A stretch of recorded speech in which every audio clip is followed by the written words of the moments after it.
Hello friends, भारतीय संविधान की आज की कक्षा में आप सभी का स्वागत है। आज की कक्षा में हम जो चर्चा करने वाले हैं उसका नाम है भाग 4। भाग 4 में नीति निर्देशक तत्वों की चर्चा की गई है। नीति निर्देशक तत्वों को भारतीय संविधान ने आयरलैंड के संविधान से लिया है। B.R. अम्बेडकर ने नीति निर्देशक तत्वों को विशेषता वाला तत्व कहा है, जबकि ग्रेनविल ऑस्टिन ने नीति निर्देशक तत्व और मौलिक अधिकारों को संविधान की आत्मा के रूप में परिभाषित किया है। याद रखिएगा दोस्तों, संवैधानिक सलाहकार B.N. राव ने ये कहा है कि ये जो नीति निर्देशक तत्व है वो कोर्ट में लागू नहीं होंगे, अर्थात वाद योग्य नहीं होंगे।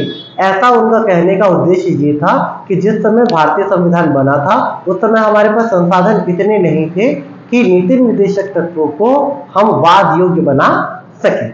इसलिए B.N. राव, बेनेगल नरसिंह राव की बातों को मान करके नीति निर्देशक तत्वों को वाद योग्य नहीं बनाया गया। नीति निर्देशक तत्वों में अनुच्छेद 36 से अनुच्छेद 51 तक हम चर्चा करते हैं दोस्तों, जिसमें 3 प्रकार के सिद्धांतों की चर्चा होती है। पहला जिसे समाजवादी सिद्धांत कहते हैं, जिसमें समाज के बारे में बताएगा। दूसरा जिसे गांधीवादी सिद्धांत कहते हैं, गांधी के जो विचार थे उसको जोड़े गए हैं इसलिए गांधीवादी। और तीसरा है उदार बौद्धिक सिद्धांत।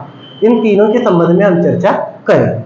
तो आइए शुरू कर लेते हैं। अनुच्छेद 36 कहता है राज्य की परिभाषा। राज्य की परिभाषा वही होगी जो अनुच्छेद 12 में उल्लेखित है। अनुच्छेद 12 कहता है कि ऐसी कोई भी संस्था जो सरकारी पैसे या फिर सरकार के पैसे से चल रही है वो राज्य मानी जाएगी। इसके बाद आता है अनुच्छेद 37। अनुच्छेद 37 आपको कहता है कि नीति निर्देशक तत्व वाद योग्य नहीं होंगे, अर्थात नीति निर्देशक तत्वों के हनन पर आप कोर्ट में नहीं जा सकती। इसके बाद अनुच्छेद 38 आता है। अनुच्छेद 38 कहता है लोक कल्याणकारी कार्य किया जाएगा। अनुच्छेद 38 कहता है कि राज्य द्वारा ऐसे नियमों का निर्धारण किया जाएगा, ऐसी नियमावली बनाई जाएगी जिससे लोक कल्याण की अभिवृद्धि हो सके। इसके लिए राज्य ने स्त्री और पुरुष को समान काम के लिए समान वेतन वाला प्रोग्राम चलाया हुआ है। इसके बाद आर्टिकल नंबर 39 आता है। आर्टिकल नंबर 39 कहता है आपको राज्य द्वारा अनुसरण किए जाने वाले कुछ नीति तत्व। राज्य ऐसी नीतियों का अनुसरण करेगा जिससे किसी भी प्रकार का जो रिसोर्सेस है वो एक व्यक्ति के हाथों में केंद्रित ना हो।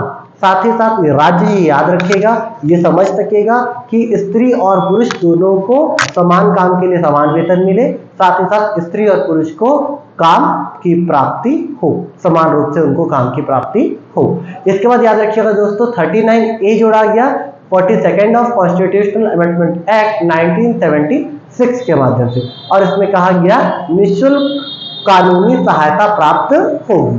ऐसे व्यक्ति जो कि पैसे के अभाव में कानून का ठीक से जानकारी नहीं ले पाते या फिर कानूनी उनको सलाह ठीक से नहीं मिलती, उनके लिए ये जोड़ा गया है आर्टिकल नंबर 39A। और इसमें कहता है कि सभी व्यक्तियों को समान रूप से कानूनी सहायता प्राप्त होगी। जैसे कि आप गरीब है और आप वकील अपने लिए हायर नहीं कर सकते, तो सरकार आपको क्या देगी, वकील देगी जो आपकी तरफ से आपका केस लड़ेगी। इसको बताता है अनुच्छेद 40। अनुच्छेद 40 कहता है ग्राम पंचायतों का संगठन। ग्राम पंचायतों का संगठन पहले ये जो था नीति निर्देशक तत्व का भाग था, लेकिन बाद में 73वें संविधान संशोधन अधिनियम 1992 द्वारा 73rd of constitutional amendment act 1993 के द्वारा इसे संवैधानिक रूप दे दिया गया है और अब अनुच्छेद 40 ने संवैधानिक दर्जा प्राप्त कर लिया है। जैसा कि मैंने आपको पहले बताया था, B.N. राव ने कहा था कि जैसे जैसे हमको संसाधन प्राप्त होते जाएंगे, हम यहाँ पर DPSP के अधिकारों को संवैधानिक दर्जा देते जाएंगे। तो अनुच्छेद 40 को दिया है। अनुच्छेद 40 के बाद आता है अनुच्छेद 41। ये कहता है कुछ मामलों में सहायता पाने का अधिकार, जैसे कि जो गरीब है, जो बूढ़े हो गए हैं, जो विधवा है, या जो परित्यक्तता है, या जो फिर क्या है विकलांग है, कुछ दशाओं में उनको क्या पाने का, सरकारी सहायता पाने का अधिकार है कहता है। इसके तहत सरकार ने अनेकों प्रकार के पेंशन स्कीम लाई है। पेंशन की जो सुविधा मिलती है वो अनुच्छेद 41 के तहत इनको दिया जाता है, लेकिन याद रखना ये सरकार के लिए बाध्यकारी नहीं है।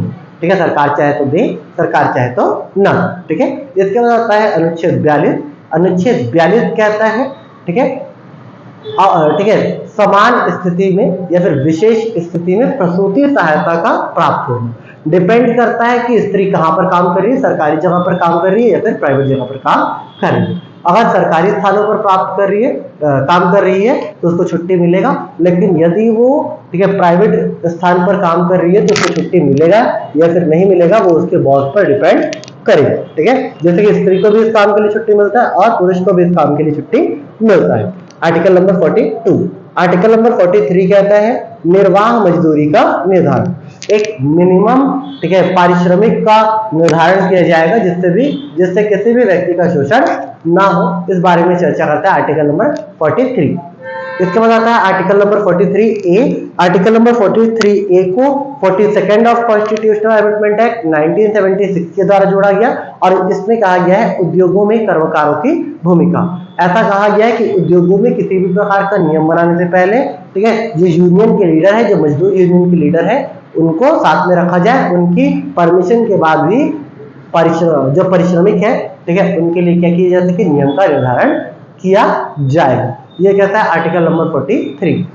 इसके बाद आता है आर्टिकल नंबर 44। आर्टिकल नंबर 44 जो कि कहता है समान नागरिक संहिता। समान नागरिक संहिता कहने का मतलब है सभी लोगों के लिए एक समान कानून, और ये एकमात्र गोवा में लागू है। जैसे कि हमारे पास हिंदुओं के लिए अलग कानून है, मुस्लिम के लिए अलग कानून है, हर राज्य में ऐसा है, लेकिन गोवा ऐसा है जहां पे हर प्रकार के नागरिकों के लिए एक प्रकार का ही कानून है। आर्टिकल नंबर 44 इसका क्या करता है, निर्धारण करता है। इसके बाद आता है आर्टिकल नंबर 45। आर्टिकल नंबर 45 कहता है बाल पर पूर्व देखभाल और 6 वर्ष से कम उम्र के शिशुओं की देखभाल के लिए उनको आंगनबाड़ी केंद्र में भेजना। पालकों के लिए ये निर्धारित करता है कि 0 से 6 वर्ष के बच्चों को वो कहाँ भेजे, आंगनबाड़ी भेजे, आशा बहनों के पास, जहां पर वो उन्हें बेसिक शिक्षा प्रदान कर सके। इसके बाद आता है 46 कहता है अनुसूचित जाति, जनजाति और कमजोर वर्गों के लिए ठीक है क्या आरक्षण का प्रावधान। तो जो कमजोर वर्ग है उनको कुछ सहायता ठीक है उनको कुछ आरक्षण देने के लिए कहता है अनुच्छेद 46। अनुच्छेद 46 के बाद अनुच्छेद 47 आता है पोषाहार स्तर और जीवन स्तर को सुधारने के लिए राज्य द्वारा प्रयास किया जाएगा। तो आप जानते हैं पोषाहार स्तर और राज्य ठीक है जीवन स्तर को सुधारने के लिए राज्य द्वारा ठीक है मिड डे मील का संचालन किया जा रहा है, पौष्टिक दूध का वितरण किया जाता है, चना और गुड़ का वितरण किया जाता है, साथ ही साथ शराबबंदी ठीक है और नशा बंदी का भी कार्यक्रम समय समय पर चलाया जाता है। ये सब होता है आर्टिकल नंबर 47 के तहत। आर्टिकल नंबर 47 के बाद आता है आर्टिकल नंबर 48 जो कि कहता है कृषि और पशुपालन का संगठन।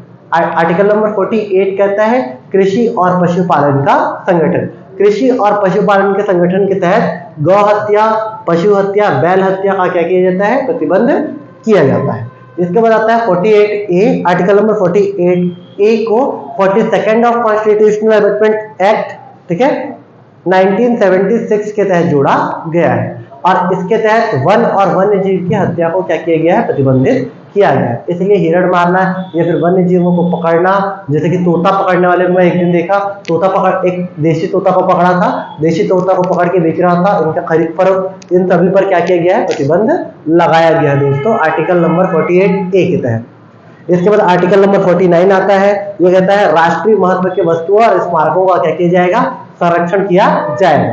ठीक है, आपने देखा है विश्व यूनेस्को के तहत संरक्षित, इसके तहत संरक्षित, ये सब आर्टिकल नंबर 49 के तहत होता है। राष्ट्रीय महत्व के स्मारकों का क्या किया जाएगा, संरक्षण किया जाएगा। इसके बाद आता है आर्टिकल नंबर 50 अनुच्छेद 50 न्यायपालिका से कार्यपालिका का पृथक्करण कहता है न्यायपालिका और कार्यपालिका दोनों अलग अलग हो, जिससे कि दोनों को काम करने में क्या हो, आजादी हो, स्वतंत्रता हो। इस बारे में बात करता है अनुच्छेद 50। इसके बाद अनुच्छेद 51 कहता है अंतर्राष्ट्रीय शांति और सुरक्षा को क्या किया जाएगा, प्रोत्साहन किया जाएगा। अनुच्छेद 51 के तहत हम वसुधैव कुटुंबकम, परिवार कल्याण के बारे में सोचते हैं, विश्व का कल्याण के बारे में सोचते हैं। हम किसी की ठीक है क्या आंतरिक मामलों में हस्तक्षेप नहीं करते, इन बातों के बारे में बात करता है अनुच्छेद 51। ठीक है, तो ये है दोस्तों आज का नीति निर्देशक तत्व। Thank you.